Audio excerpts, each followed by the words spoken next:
On va parler de Windows 11 de Microsoft. Et pourquoi on en reparle? Il y a un peu un bad buzz. Il y a un bad buzz autour de la compatibilité matérielle qui est un peu hasardeuse et un peu compliquée. On a l'impression que même Microsoft ne sait pas trop si votre ordinateur va être compatible avec son nouveau Windows.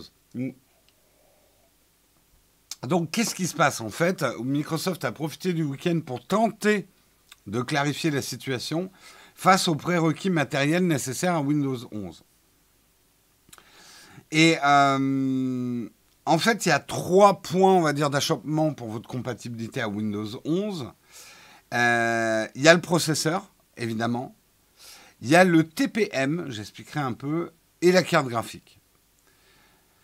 Au niveau du processeur, c'est là où c'est un petit peu fouillis. Pour le processeur, Microsoft impose, d'après sa liste de compatibilité, un modèle sorti après la fin 2017, donc relativement récent. Cela commence donc avec les Intel Core 8000, les Ryzen de série 2000 chez AMD et quelques processeurs Qualcomm. Chose étonnante. La configuration recommandée par Microsoft fait allusion à un processeur possédant au minimum 2 cœurs cadencés à plus de 1 GHz. Or, beaucoup de processeurs, même avant 2017, répondent à ce prérequis-là. Et Microsoft nous dit, oui, mais quand même, il ne sera pas compatible avec Windows 11. Hein? Fait chier? Bon, bref. En plus, le programme, ils ont fait un programme de compatibilité pour que vous mesuriez la compatibilité avec Windows. Et il y a eu une levée de bouclier parce que plein de gens disaient moi, je ne comprends pas pourquoi il me dit je ne suis pas compatible. Donc, ça a été patché. Il y a des trucs de contrôle alternatifs qui ont l'air plus fiables que celui de Microsoft. Donc, ne vous fiez pas forcément à ce programme de compatibilité de Microsoft, quoi. Troll, est-ce que ça fonctionne sur M1? Troll, merci beaucoup, Chessman, pour ton réabonnement 5 mois. Merci beaucoup à toi. Ne vous fiez pas à Microsoft pour leur propre programme. C'est pas la première fois que ça arrive. Hein. Les incompatibilités de Microsoft avec Microsoft, c'est pas la première fois que ça arrive. On va être de bonne guerre. Ça arrive aussi que Apple soit pas compatible avec Apple. Hein, voilà. Ça, c'est dit. Linux, j'en sais rien. On continue. Dans les prérequis, il vous faudra un TPM. Alors, qu'est-ce que c'est qu'un TPM? C'est en fait une puce qui permet de stocker les clés de chiffrement. Peut-être, et ce TPM peut être aussi bien physique, placé sur la carte mère ou un module connecté à celle-ci, qu'émulé, donc intégré par le processeur. Microsoft impose l'activation de l'option TPM dans la version 2.0, alors que dans un premier temps, la version 1.2 faisait partie du soft floor. Le soft floor, c'est un espèce de truc minimum pour Windows 11. Et au début, ils n'avaient pas mis le TPM dans le soft floor. Là, ils le rajoutent. La présence d'une puce TPM 1.2 devrait normalement autoriser l'installation de Windows 11. Eh bien, ce n'est désormais plus le cas. Donc, il vous faut un TPM 2.0. Or, ces modules TPM 2.0 qui se connectent sur les cartes mères, du coup, le prix de ces modules TPM qu'on peut connecter physiquement s'est envolé sur les sites d'annonces en ligne. D'une dizaine d'euros, ils sont passés à la centaine d'euros. Et les stocks se sont vidés en quelques heures chez les revendeurs. Et très difficile de retrouver du réassort, du coup. Il y a eu, je vous montre à quoi ça ressemble. Ça vous prend un port USB-A. Voilà. Un TPM-M, version 2. Ça valait une dizaine d'euros. Maintenant, ça vaut une centaine d'euros. Les shorters ont créé une pénurie TPM. Oui. Alors, en plus, il y a une autre bizarrerie avec cette histoire de TPM. C'est que... Alors, d'abord, à la décharge de Microsoft. Microsoft indique que depuis 2015, la présence du TPM 2.0 est demandée aux fabricants de PC, car la fonctionnalité est notamment utilisée par BitLocker pour chiffrer les unités de stockage. Donc, les constructeurs qui ne l'ont pas mis, le TPM 2.0 depuis 2015, c'est pas bien. Mais bon, le résultat est là. Pour être tout à fait complet sur cette option TPM, Microsoft fournira une version de Windows 11 sans l'exigence du TPM. Mais pourquoi donc, ma bonne dame? Eh bien parce que en Russie et en Chine, le TPM est interdit.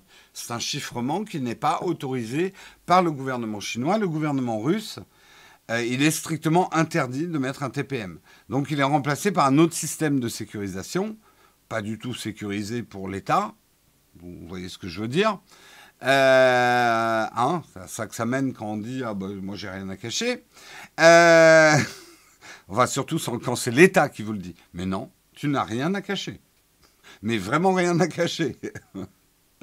Donc voilà, il y aura une version sans TPM. Alors est-ce que ça veut dire qu'il faut aller chercher son Windows 11 en Russie quand on a un TPM 1.2 et qu'on n'a pas le TPM 2.0? Mon Dieu, ça va devenir compliqué cette histoire. Ça va devenir compliqué cette histoire. Je veux pas faire de l'anti-Microsoft, mais c'est pas Alors je sais que c'est pas simple d'être simple quand on fait du Microsoft, parce qu'on doit s'adapter à un marché qui est complexe et qui est varié, puisque tout le monde fait un peu ce qu'il veut et c'est un peu la fête du slip. Mais quand même, là, avant même la sortie de leur Windows, ça commence à devenir compliqué. Dernière exigence de Windows 11, votre carte graphique. Elle doit être compatible DirectX 12. Alors ça, c'est plutôt une bonne nouvelle, parce que effectivement, dans le parc actuel, depuis une carte graphique qui date depuis 2015, est forcément compatible DirectX 12. Et même celle d'avant, pas mal le sont. Mais bon, en même temps, 2015, il n'y a que 6 ans, quoi. Donc ça veut dire des ordinateurs qui ont 10 ans ne seront pas compatibles. Les gouvernements russes et chinois mettaient une sortie de secours ici, qu'on puisse venir rentrer si jamais personne a quelque chose. Oui, tout à fait. D'un autre côté, si on veut avoir un OS moderne et fiable. Ouais, mais moi, alors bon, ok, je suis habitué peut-être à du matériel qui dure 10 ans, mais 6 ans, je trouve ça court en termes d'obsolescence. Alors, est-ce que le fait que votre ordinateur ne tourne pas sous Windows 11 est ultra pénalisant, dans le sens où il y aura les mises à jour de sécurité sur les Windows précédents, pas trop vieux, et vous pourrez continuer, je pense, pendant un bon bout de temps, à utiliser votre matériel. Voilà.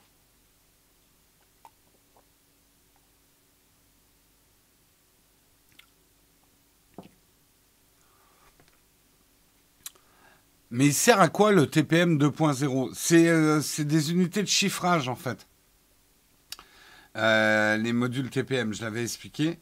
C'est des puces qui permettent de stocker les clés de chiffrement.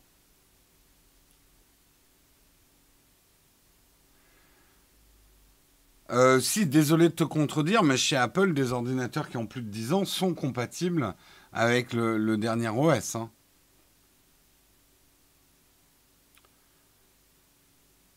Si je dis pas de bêta, quoique ouais. Alors, les iPads, ça c'est sûr.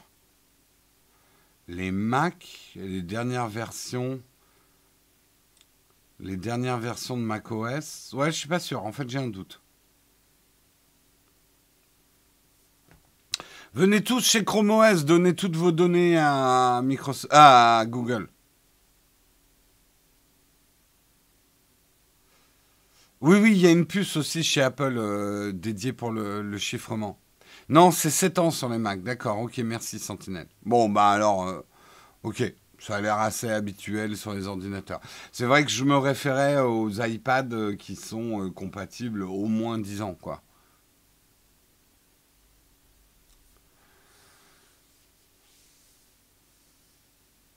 Ok, ton MacBook Pro 13 mi-2014 ne profitera pas du... D'accord, ok, j'ai été purement en mauvaise langue, je reconnais mon erreur.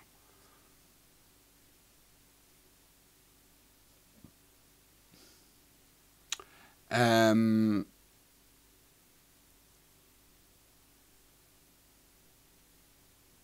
Après, au bout de 7 ans, tu n'as pas forcément besoin de nouvel OS. Oui, après, c'est toute la question. Est-ce que tu as besoin vraiment d'installer Windows 11 à tout prix sur ta vieille bécane, je pense que non.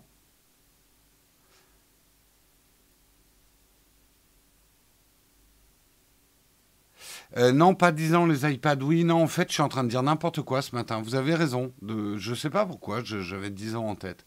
Je dis n'importe quoi ce matin. Il y a des matins comme ça. Merci de me corriger. Il faut me corriger. Donnez-moi des coups de fouet. Bref. Bon, pour les cartes graphiques, ça a l'air un petit peu moins laborieux. Donc, ça devrait le faire. Mais effectivement, c'est quand même pas hyper clair. Et surtout, on pourrait se dire, est-ce qu'il n'y a pas un problème de timing ? C'est-à-dire qu'on va arriver, on est en plein dans une pénurie de composants. C'est pas vraiment le bon moment pour changer d'ordinateur. Et Microsoft arrive avec un nouvel OS qui est souvent l'occasion pour les gens de changer d'ordinateur. Donc, est-ce que c'était le bon timing ? Est-ce qu'il y avait un timing différent qui était possible ? Je ne sais pas.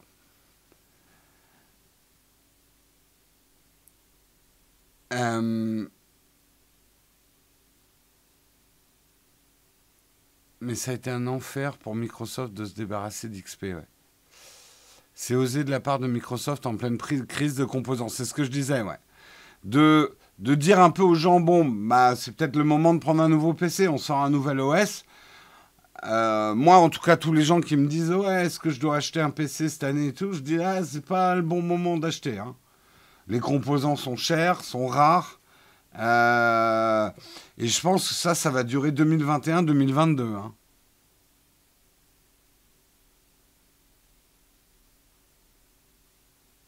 Est-ce qu'ils ont donc quelque chose à faire de la crise des composants ? Bah oui, quand même, Willrow.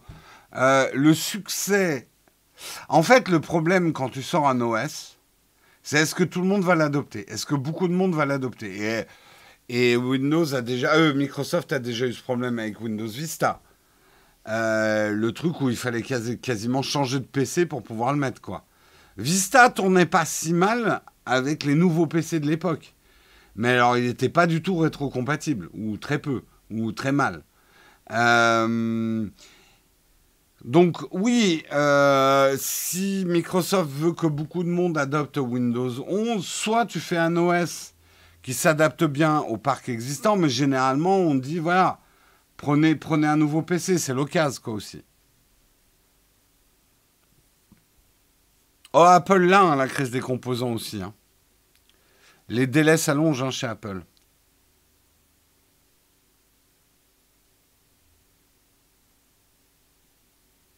Windows 11 sera disponible en octobre si on paye. Ah, j'ai pas cette info-là. J'ai pas cette info-là. Il sera gratuit qu'en 2022. D'accord, ok. Ok, j'avais pas cette news. Merci, 2021. Oui, c'est clair, Windows 10 c'était supposé être... Bon, on nous a menti. Qu'est-ce que je voulais... Ah, voilà. On nous a menti. On a été cons, on y a cru. On a cru que Windows 10 serait le dernier Windows. Eh ben non, on en est à Windows 11. Qu'est-ce que vous voulez que je...